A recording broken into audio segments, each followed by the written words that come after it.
Okay, friends, let us look at the problem which we are going to solve. So, see here, prepare a statement of changes in working capital. So, the balance sheet, 19th problem, 18th problem, yesterday we have solved. So, 19th problem, the trial balance of X and X company on 1/1/2010 and 11 31st 12 2010 are given. Particulars are given: share capital, general reserve, profit and loss account, debentures, current liabilities, provision for tax, proposed dividend. Fixed assets at cost and less accumulated depreciation is given. Trade assets, current assets, preliminary expenses are given. So information: during the year sold one machine for 40,000, the cost of which was 80,000 and the depreciation provided was 30,000. So remember, so cost 80, ಅದರಲ್ಲಿ minus 30,000 depreciation ಮಾಡಿದರೆ 50,000 ಆಗ್ತದೆ. ಅದನ್ನು sold for 40,000, so 10,000 loss ಆಯಿತು. Next provided 1 lakh as depreciation, accumulated depreciation ಕೂಡ ಉಂಟು, ಅದನ್ನು ನೋಡಬೇಕು. Redeemed the debentures at 100 at 105, sold investment at investment of 2000, decided to write off fixed assets fully depreciated costing 20,000, then decided to value opening stock at which was valued previously at cost less 10%, and the opening stock according to the book was 63,000. The closing stock was correctly valued at cost. Prepare statement of sources and applications of funds and show working this one also, working capital schedule. So let us prepare the first one, easy one, schedule of changes in ಅಥವಾ statement of changes in working capital. So first particulars, ಆಮೇಲೆ year 1/1/2000 ಮತ್ತು 31st 12 2010. So ಇಲ್ಲಿ increase ಮತ್ತು decrease of working capital. So ಈ problem ಅಲ್ಲಿ straight away ನಮಗೆ current assets ಕೊಟ್ಟಿದ್ದಾರೆ. So current assets ಅನ್ನು ತೆಗೆದುಕೊಳ್ಬೇಕು. ಆದರೂ ಅಲ್ಲಿ ಓಪನಿಂಗ್ ಸ್ಟಾಕಿಗೆ ಒಂದು ಅಡ್ಜಸ್ಟ್ಮೆಂಟ್ ಉಂಟು. ಆ ಅಡ್ಜಸ್ಟ್ಮೆಂಟ್ ಏನಂದರೆ ವ್ಯಾಲ್ಯೂ 63,000 ಕೊಟ್ಟಿದ್ದಾರಲ್ಲ, ಅದು 90%ಅಲ್ಲಿ. ಸೊ 10%ಅಲ್ಲಿ ಎಷ್ಟು ಅಂತ ನೋಡಿ, 100%ಅಲ್ಲಿ ಎಷ್ಟು ಅಂತ ನೋಡಬೇಕು. ಸೊ ಅದು 63,000 70,000 ಆಗ್ತದೆ. ಸೊ 70,000 ಅಂದರೆ ನೀವು 63,000 ಮತ್ತು 70,000 ಡಿಫ್ರೆನ್ಸ್ ನೋಡಬೇಕು. ನೋಡಿದಾಗ 7,000 ರುಪೀಸ್ ಬರ್ತದೆ ಡಿಫ್ರೆನ್ಸ್. ಸೊ ಆ 7,000 ರುಪೀಸನ್ನು ನೀವು ಇಲ್ಲಿ ತೆಗೆದುಕೊಳ್ಬೇಕು ಸ್ಟಾಕಿಗೆ, ಯಾಕಂದರೆ ಅದು ಕಡಿಮೆ ಆಗಿದೆ ತೆಗೆದುಕೊಂಡದ್ದು, 90%ಅಲ್ಲಿ ತೆಗೆದುಕೊಂಡದ್ದು. ಸೊ 7,000 ಅನ್ನು ಆ್ಯಡ್ ಮಾಡಬೇಕು. ಸೊ ಸ್ಟಾಕಿಗೆ ಆ್ಯಡ್ ಮಾಡಿದಾಗ ಆಟೋಮೆಟಿಕಲ್ ಅದು ಕರೆಂಟ್ ಅಸೆಟ್ಸಿಗೆ ಆ್ಯಡ್ ಆಗ್ತದೆ. 327 ಆಯಿತು ಮತ್ತು 4,50,000. ಸೊ ಇಲ್ಲಿ ಇನ್ಕ್ರೀಸ್ ಆಯಿತು 123 ಕರೆಂಟ್ ಅಸೆಟ್ಸ್. ಮತ್ತು ಟೋಟಲ್ ಕರೆಂಟ್ ಅಸೆಟ್ಸನ್ನು ಇದು ಮಾಡಿ ಮತ್ತು ಕರೆಂಟ್ ಲಯಬಿಲಿಟೀಸಿಗೆ ಹೋಗುವ. ನೆಕ್ಸ್ಟ್ ಕರೆಂಟ್ ಲಯಬಿಲಿಟೀಸ್ ಇಲ್ಲಿ ಸ್ಟ್ರೈಟ್ ಕೊಟ್ಟಿದ್ದಾರೆ, ಸೊ ಅದನ್ನು ಮಾತ್ರ ತೆಗೆದುಕೊಳ್ಳೋದು. ಸೊ ಡಿಕ್ರೀಸ್ ಆಗಿದೆ, ದಟ್ ಮೀನ್ಸ್ ಇನ್ಕ್ರೀಸ್. ಸೊ ಎರಡು ಕೂಡ ಇನ್ಕ್ರೀಸ್ ಆಗಿದೆ, 133. So 1,33,000 increase, very easy. ಇಲ್ಲಿ net increase in working capital. Okay, so ಇದು ನಿಮಗೆ ಗೊತ್ತಾಗಿದೆ. ಈಗ ಒಂದೊಂದೇ ಅಕೌಂಟ್ ಮಾಡುವ, ಅಡ್ಜಸ್ಟ್ಮೆಂಟ್ ಇದೆ ಅಕೌಂಟ್ ಮಾಡುವ. ಸೊ ಡಿಬೆಂಚರ್ಸ್ ಅಂತ ಕೊಟ್ಟಿದ್ದಾರೆ ನೋಡಿ, ಅಲ್ಲಿ ಬ್ಯಾಲೆನ್ಸ್ ಬ್ರಾಟ್ ಡೌನ್ ಮಾಡಿ ಮತ್ತು balance carry down, closing balance ಬರೆಯಿರಿ. ಆಮೇಲೆ ಅಲ್ಲಿ ಅಡ್ಜಸ್ಟ್ಮೆಂಟ್ ಏನು ಕಟ್ಟಿದ್ದಾರೆ ನೋಡಿ. ಸೊ ಅಡ್ಜಸ್ಟ್ಮೆಂಟ್ ಕೊಟ್ಟಿದ್ದಾರೆ, ಡಿಬೆಂಚರ್ಸ್ ಆರ್ ರಿಡೀಮ್ಡ್ ಅಟ್ 100 ರುಪೀಸನ್ನು 105, ಅಂದರೆ ಜಾಸ್ತಿಯಾಗಿ ನಾವು ರಿಡೀಮ್ ಮಾಡಿದ್ದೇವೆ. ಸೊ ಅಲ್ಲಿ 1 lakh ರುಪೀಸ್ ಉಂಟು, 100 ರುಪೀಸ್ ಅಂದರೆ 1,000 ಇರ್ತದೆ. ಸೊ 1,000 ಇಂಟು 105 ಅದು ಎಷ್ಟು ಬರ್ತದೆ ಅಂದರೆ 1,05,000 ಬರ್ತದೆ.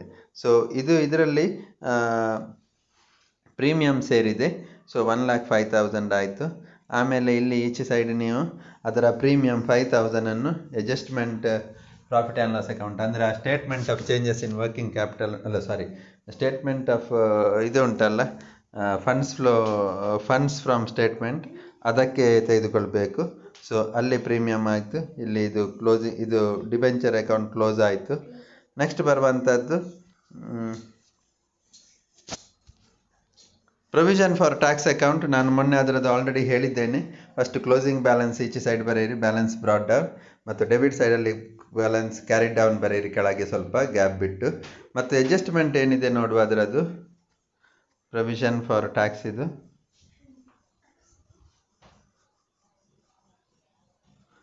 ಪ್ರೊವೈಡೆಡ್ ಇಲ್ಲಿ ಪ್ರೊವಿಷನ್ ಫಾರ್ ಟ್ಯಾಕ್ಸ್, ಇಲ್ಲಿ ಅಡ್ಜಸ್ಟ್ಮೆಂಟ್, ಕ್ಲೋಸಿಂಗ್ ಸ್ಟಾಕ್ ಇದಾಯಿತು, ಇದೆಲ್ಲ ವ್ಯಾಲ್ಯೂ ಆಫ್ ಓಪನಿಂಗ್ ಸ್ಟಾಕ್ 10% ಅದು ತೆಗೆದುಕೊಂಡಿದ್ದೇವೆ, ಓಪನಿಂಗ್ ಸ್ಟಾಕ್ ಇದು ತೆಗೆದುಕೊಂಡಿದ್ದೇವೆ.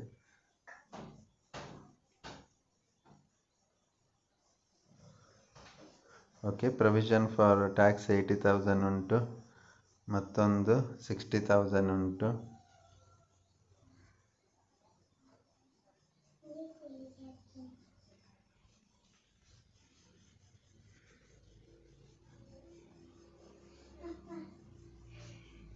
ಸೊ ಇದರಲ್ಲಿ ಈ ಪ್ರಾಬ್ಲಮಲ್ಲಿ ನೋಡಿ, ಪ್ರೊವಿಷನ್ ಫಾರ್ ಟ್ಯಾಕ್ಸೇಷನ್ 2 ಮಾತ್ರ ಕೊಟ್ಟಿದ್ದಾರೆ. ಸೊ ಆದ ಕಾರಣ ನಾವು ಏನಂದರೆ ಒಂದನ್ನು ನಾವು ಪೇಡ್ ಅಂತ ತೆಗೆದುಕೊಳ್ಬೇಕು. ಅಂದರೆ ನಾವು ಹಿಂದಿನದುಂಟಲ್ಲ ಓಪನಿಂಗ್ ಇದನ್ನು ನಾವು ಪೇಡ್ ಅಂತ ತೆಗೆದುಕೊಳ್ಬೇಕು. ಸೊ ಇದರಲ್ಲಿ ಬ್ಯಾಂಕ್ ಪೇಡ್ ಆಗ್ತದೆ, ಅಂದರೆ 80,000 ನೋಡಿ, ಈ ಬ್ಯಾಲೆನ್ಸ್ ಪೇಡ್ ಆಗಿದೆ. ಸೊ ಇದು ಪ್ರೊವಿಷನ್ ಆಗ್ತದೆ. ನಾನು ನಿನ್ನೆ ಹೇಳಿದ್ದೆ ಡೆಬಿಟಲ್ಲಿ ಪೇಡ್ ಬರ್ತದೆ, ಕ್ರೆಡಿಟಲ್ಲಿ ಪ್ರೊವಿಷನ್ ಆಗ್ತದೆ ಅಂತ. ಸೊ ಇಲ್ಲಿ ಪ್ರೊವಿಷನ್ ಫಾರ್ ಟ್ಯಾಕ್ಸ್ ಕೊಡಲಿಲ್ಲ. ಸೊ ಆದ ಕಾರಣ ನೀವು ಎಸಂಪ್ಷನ್ ಮಾಡೋದು ಲಾಸ್ಟ್ ಇಯರ್ ಇದನ್ನು ಪೇ ಮಾಡಿದ್ದೇವೆ ಪ್ರೊವಿಷನನ್ನು ಅಂತ. ಸೊ 80,000. ಓಕೆ, ಪ್ರಪೋಸ್ ಡಿವಿಡೆಂಡ್ ಕೂಡ ಹಾಗೆ. ಸೊ ಬ್ಯಾಲೆನ್ಸ್ ಬ್ರಾಟ್ ಡೌನ್ 40,000 ಆಯಿತು. ಆಮೇಲೆ ಇಲ್ಲಿ ಬ್ಯಾಲೆನ್ಸ್ ಕ್ಯಾರಿಡ್ ಡೌನ್ 50,000. ಅದು ಕೂಡ ಹಾಗೆ. ಅಲ್ಲಿ ಪ್ರಪೋಸ್ ಡಿವಿಡೆಂಡ್ ಇದೇನು ಅಡ್ಜಸ್ಟ್ಮೆಂಟ್ ಇಲ್ಲ. ಸೊ ಬ್ಯಾಂಕ್ ಅಕೌಂಟ್ ಲಾಸ್ಟ್ ಇಯರ್ದನ್ನು ಪೇ ಅಂತ ತೆಗೆದುಕೊಳ್ಳಿ. ಆಮೇಲೆ P&L ಅಕೌಂಟ್ ಪ್ರೊವಿಷನ್ಗೆ ಬರ್ತದೆ. Next fixed asset account. ಇಲ್ಲಿ ಸ್ವಲ್ಪ ಜಾಗ್ರತೆ ಆಗಿರಬೇಕು ನೀವು.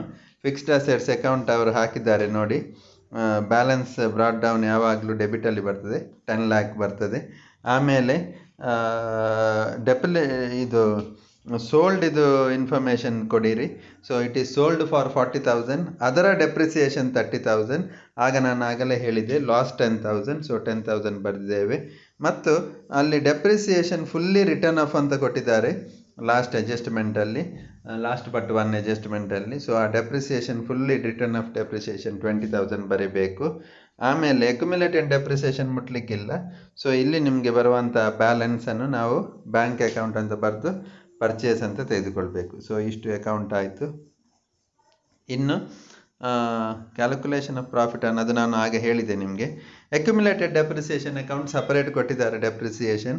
ಸೊ ಬ್ಯಾಲೆನ್ಸ್ ಬ್ರಾಟ್ ಡೌನ್ 2,60,000 ಬರೆಯಿರಿ ಅದರದ್ದು.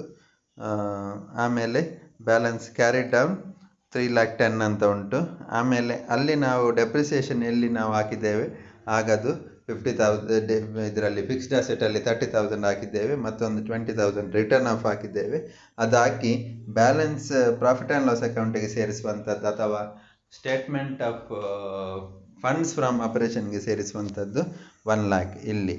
ಓಕೆ, ಆಮೇಲೆ ಇನ್ವೆಸ್ಟ್ಮೆಂಟ್ ಅಕೌಂಟ್ ಉಂಟಲ್ಲಿ. So balance brought down 1,10,000, balance carried down 90,000 ಬರೆಯಿರಿ. ಸೇಲ್ ಆಫ್ ಇನ್ವೆಸ್ಟ್ಮೆಂಟ್ ಅಂತ ಕೊಟ್ಟಿದ್ದಾರೆ. ಸೊ ಅದನ್ನು ನೋಡುವ.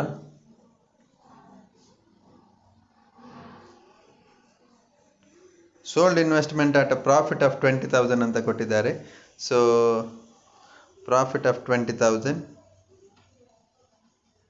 On investment. ಸೊ ಪ್ರಾಫಿಟ್ ಯಾವಾಗಲೂ ಅಸೆಟ್ ಇದಾದರೆ ರೈಟ್ ಸೈಡಲ್ಲಿ ಲೆಫ್ಟ್ ಸೈಡಲ್ಲಿ ಬರುವಂಥದ್ದು, ಅಂದರೆ ಡೆಬಿಟಲ್ಲಿ ಬರುವಂಥದ್ದು. ಸೊ ಪ್ರಾಫಿಟ್ ಹಾಕಿ ಇಲ್ಲಿ 20,000. ಹಾಗೆ ನಿಮಗೆ ಬ್ಯಾಲೆನ್ಸ್ ಮಾಡುವಾಗ ಇಲ್ಲಿ ಬೈ ಬ್ಯಾಂಕ್ ಅಂತ ಸೇಲ್ ವ್ಯಾಲ್ಯೂ 40,000 ಬರ್ತದೆ. ಸೊ ಇದು ಇನ್ವೆಸ್ಟ್ಮೆಂಟಿಗೆ ಆಯಿತು. ನೆಕ್ಸ್ಟಿಗೆ adjusted profit and loss account. So ಇದರ ಬಗ್ಗೆ ನಾನು ನಿಮಗೆ ಸ್ವಲ್ಪ ಹೇಳಬೇಕು.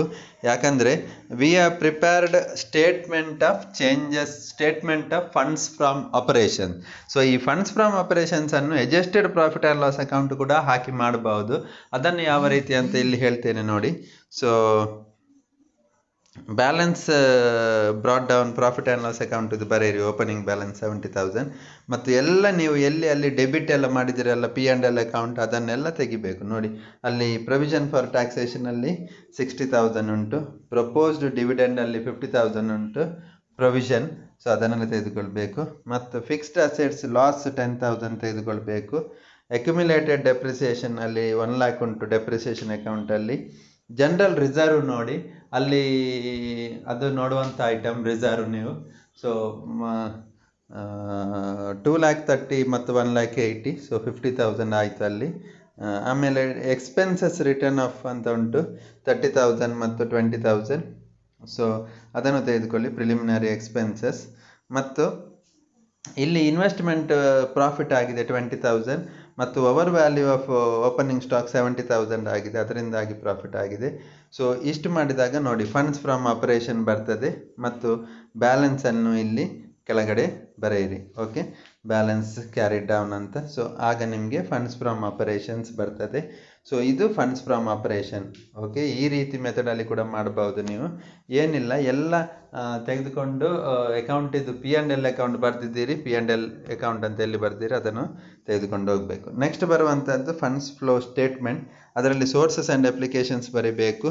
ಸೊ ಫಸ್ಟಿಗೆ ಫಂಡ್ಸ್ ಫ್ರಮ್ ಆಪರೇಷನ್ ಆಯಿತು ಮತ್ತು ಎಲ್ಲಿಂದೆಲ್ಲ ಹಣ ಬಂದಿದೆ ಅದನ್ನು ಬರೀಬೇಕು. ಸೇಲ್ ಆಫ್ ಫಿಕ್ಸ್ಡ್ ಅಸೆಟ್ ಉಂಟು 40,000, ಡಿಬೆಂಚರ್ಸ್ ಕೊಟ್ಟಿದ್ದೇವೆ 1,05,000, ಅದು ಬರೆಯಿರಿ.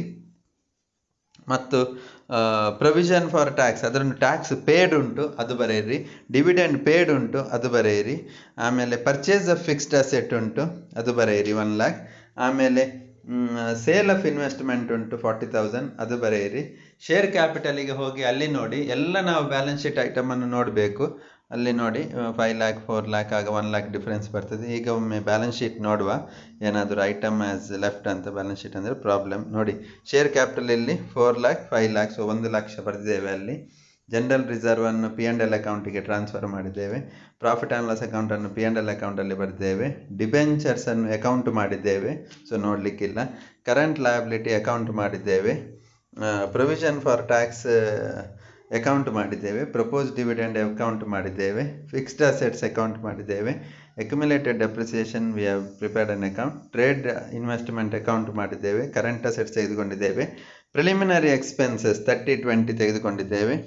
ಆಮೇಲೆ ಸೋಲ್ಡ್ 1 ಮಿಷಿನ್ 40,000 ತೆಗೆದುಕೊಂಡಿದ್ದೇವೆ ಸೇಲಲ್ಲಿ, ಅದರ ಕಾಸ್ಟ್ ಆಯಿತು. ಪ್ರಾಫಿಟ್ ಆ್ಯಂಡ್ ಲಾಸ್ ಅಕೌಂಟ್ನಲ್ಲಿ ಆಯಿತು. ಇದು ಪ್ರೊವೈಡೆಡ್ 1,00,000 ಡೆಪ್ರಿಸಿಯೇಷನ್ ಅಂತ, ಅದನ್ನು ಅಡ್ಜಸ್ಟೆಡ್ ಪ್ರಾಫಿಟ್ ಆ್ಯಂಡ್ ಲಾಸ್ ಅಕೌಂಟಿಗೆ ತೆಗೆದುಕೊಂಡಿದ್ದೇವೆ. ರಿಡೀಮ್ಡ್ ಡಿಬೆಂಚರ್ಸ್ ಅಂತ ಉಂಟು, ಅದನ್ನು ತೆಗೆದುಕೊಂಡಿದ್ದೇವೆ. ಡಿಬೆಂಚರ್ಸನ್ನು ರಿಡೀಮ್ಡ್ ಅಂದರೆ ಪೇಯ್ಡ್, ಸೊ ಅದನ್ನು ಸೋಲ್ಡ್ ಇನ್ವೆಸ್ಟ್ಮೆಂಟ್ ಅಂತ ಉಂಟು, ಪ್ರಾಫಿಟನ್ನು ತೆಗೆದುಕೊಂಡಿದ್ದೇವೆ P&L ಅಕೌಂಟಿಗೆ. ಮತ್ತು ಸೇಲ್ ವ್ಯಾಲ್ಯೂವನ್ನು ಫಂಡ್ಸ್ ಫ್ಲೋ ಅಲ್ಲಿ ಸೋರ್ಸಸಲ್ಲಿ ತೆಗೆದುಕೊಂಡಿದ್ದೇವೆ. Right of fixed asset depreciation 20,000 depreciation ಅಕೌಂಟಿಗೆ ತೆಗೆದುಕೊಂಡಿದ್ದೇವೆ.